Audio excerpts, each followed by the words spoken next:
Olá pessoal, quem me conhece sabe que eu sempre digo que o licenciamento ambiental não é para amadores, mas em contrapartida ele é um mar de possibilidades para quem está começando.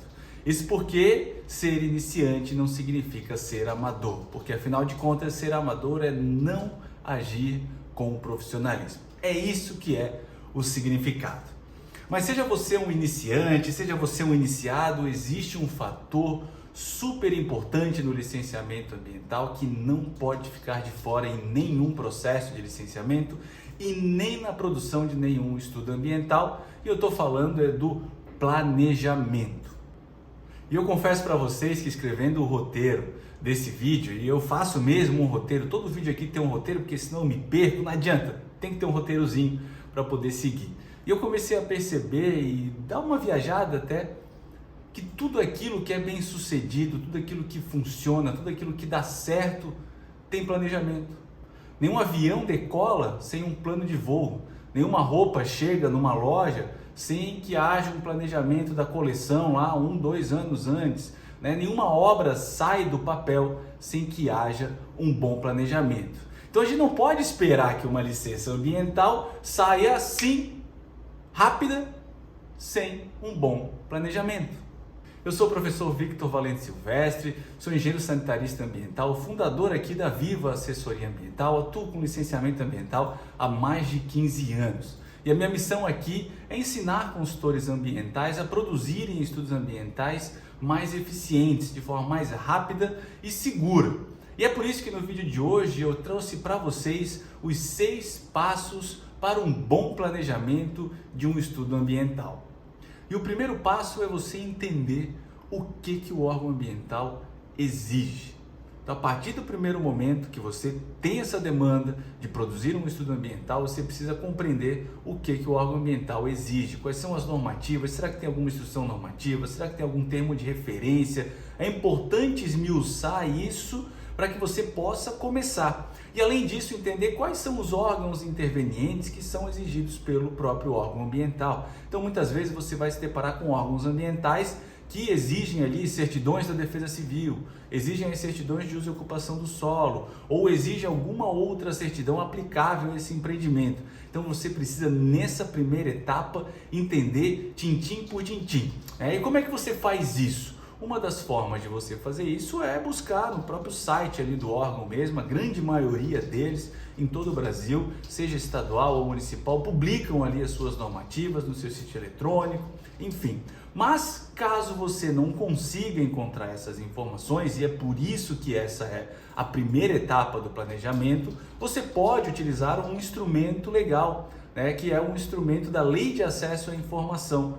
A Lei de Acesso à Informação, ela permite com que você faça questionamentos para qualquer órgão público, e isso inclui os órgãos ambientais, com relação a procedimentos, métodos, normativas, enfim, e eles são obrigados a responder sob pena aí de, inclusive, levar sanções. Então você pode fazer isso através dos canais da ouvidoria do órgão. A segunda etapa é fazer um planejamento das ações e as datas. Todo processo, todo estudo ambiental, ele vai ter que ter um início, um meio e um fim, E o fim normalmente é lá no protocolo. Então você precisa enxergar quanto tempo você tem para produzir, você e sua equipe, quanto tempo você tem para produzir esse estudo ambiental e quais as datas principais, quais as datas você mesmo vai estabelecer para concluir algumas etapas, para concluir uma caracterização, para concluir a vistoria, para concluir o diagnóstico, para concluir a avaliação de impactos ambientais. Basicamente, essa etapa é você realmente abrir um calendário. É assim que a gente costuma fazer aqui. A gente estabelece dentro de um calendário as datas principais. Qual a ferramenta que você pode usar para isso? Você tem inúmeras ferramentas que você pode utilizar. Eu confesso que eu costumo utilizar o próprio Excel, junto com a ferramenta do próprio Google Calendário, que os dois juntos ali me ajudam a organizar durante a semana, mas me ajudam a olhar dentro de um longo prazo, olhar dentro do próprio prazo entre o início da produção do estudo ambiental, da fase que a gente chama de planejamento, até a data de protocolo estabelecida junto ao cliente. E a terceira etapa é conheça a área e a atividade ao máximo.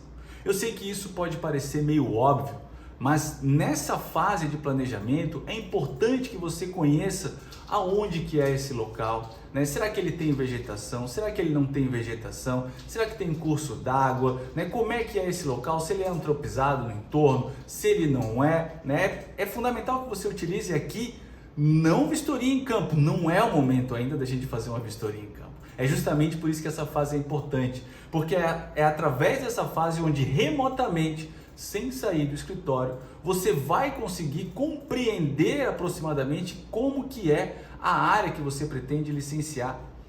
E dentro ainda dessa etapa, é fundamental que você conheça a própria atividade.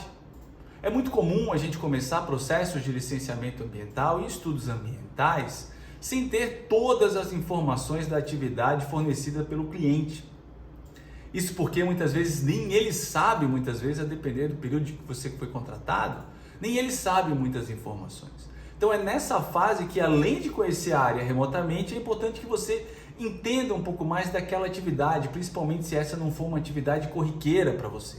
Agora, lógico, se é uma atividade que você costuma fazer, faz parte do seu dia a dia, né? Você não precisa investigar. Agora, digamos que chegou uma atividade de suinocultura, por exemplo, como já aconteceu comigo, né? E eu na época pouco entendia de suinocultura, então eu fui estudar a suinocultura, eu fui tentar entender quais eram os tipos, como é que ela se desenvolvia, né? Qual que era a organização dela, o que precisava ter. Então é nessa fase que você precisa ter um panorama geral.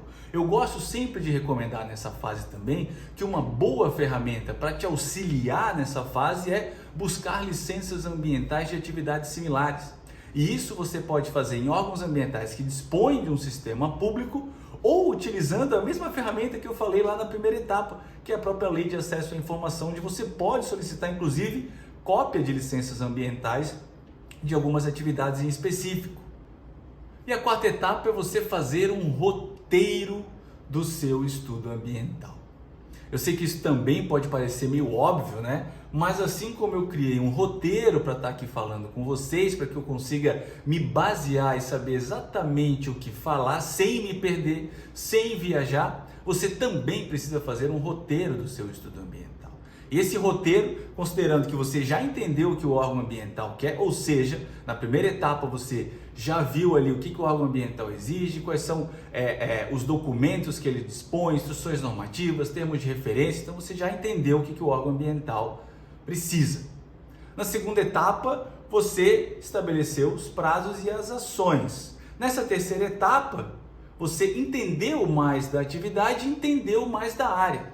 De posse dessas informações, você consegue montar um roteiro com todos os tópicos que o seu estudo ambiental vai ter, desde a introdução, justificativa, objeto, né, a caracterização do empreendimento, quais informações você precisa ali descrever para aquele empreendimento, né, quais são as demandas daquele empreendimento em relação a efluentes, água, resíduos, enfim, né, quais informações devem ser diagnosticadas no diagnóstico ambiental, será que você tem que focar mais, de repente, na caracterização de recurso hídrico subterrâneo ou superficial, isso vai depender da sua atividade, né? Então, nessa fase você deve montar esse roteiro, porque esse roteiro vai te dizer o que está faltando.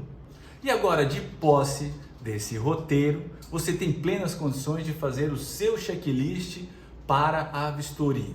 Que tipo de informações precisam ser coletadas na vistoria em campo? Porque afinal de contas, não tem como a gente pensar no licenciamento ambiental eficiente sem ir a campo. É importante conhecer a área, porque é muito comum. Eu costumo dizer que quando a gente vê no mapa é uma coisa e quando chega na área é completamente diferente, porque nós temos uma percepção espacial diferente. O nosso cérebro, né, quando está no computador, enxerga as coisas diferentes do que você ir a campo.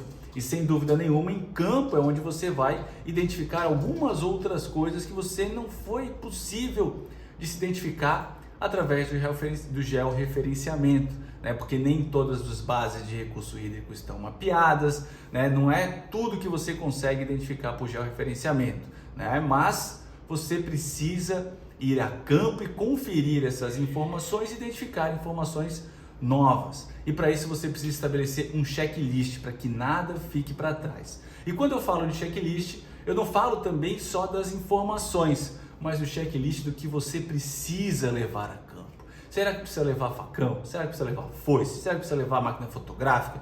Será que precisa levar algum outro instrumento, trena, enfim, né? A gente sabe que os serviços de campo aí demandam, a depender dos casos, alguns equipamentos. Então aqui é importante que você estabeleça quais equipamentos e o que não pode faltar, porque você já pensou você chegar lá na área, fazer a vistoria e na hora de tirar as fotos, de repente ter algum problema, o celular não está carregado, ou se você utiliza uma máquina digital, né, como os incas faziam antigamente, não está lá o cartão de memória. Então é importante que você faça esse checklist e estabeleça ali tudo que você precisa coletar de informações de campo e também levar para a sua vistoria de campo. E a sexta etapa é aquela etapa que quase ninguém faz, porque muita gente nem sabe da sua existência, mas é a etapa de debriefing. Essa etapa de debriefing, o debriefing é um termo que foi utilizado, aí, é muito utilizado pelo pessoal da aeronáutica, era utilizado pelos os pilotos de caça americano, quando eles sobrevoavam uma área, né, uma área de um inimigo, né, esse é o pensamento, sobrevoavam ali uma área de um inimigo e eles voltavam e contavam tudo aquilo que eles tinham visto lá. Isso era o debriefing.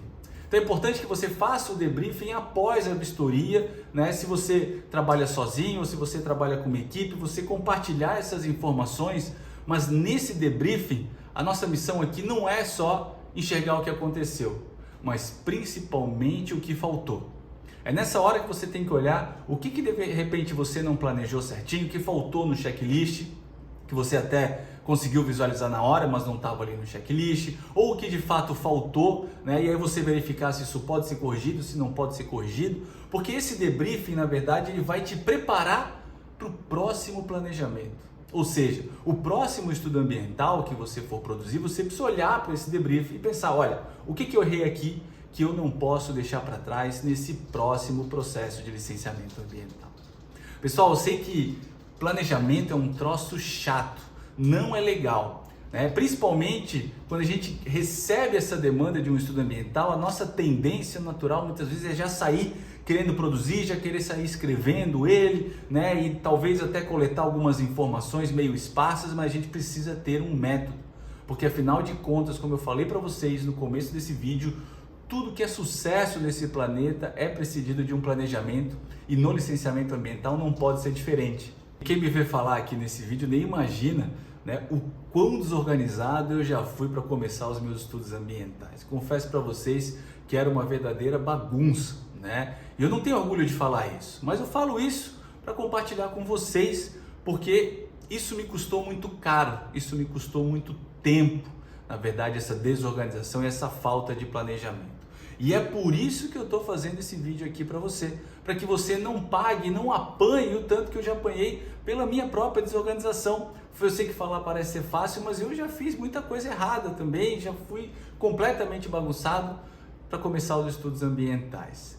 E eu sei que isso não é legal e eu sei que isso tem um preço muito alto, que eu não quero que você pague. E é por isso, né, que eu também te peço para que você ajude outros profissionais que talvez estejam no mesmo lugar e que talvez estejam meio perdidos e não saibam que talvez seja importante e necessário planejar a execução de um estudo ambiental. Por isso, não deixe de curtir esse vídeo aqui, porque assim a plataforma entrega muito mais, e não deixe de compartilhar para os seus 50 amigos mais próximos. Algo que é tranquilo, acredito eu.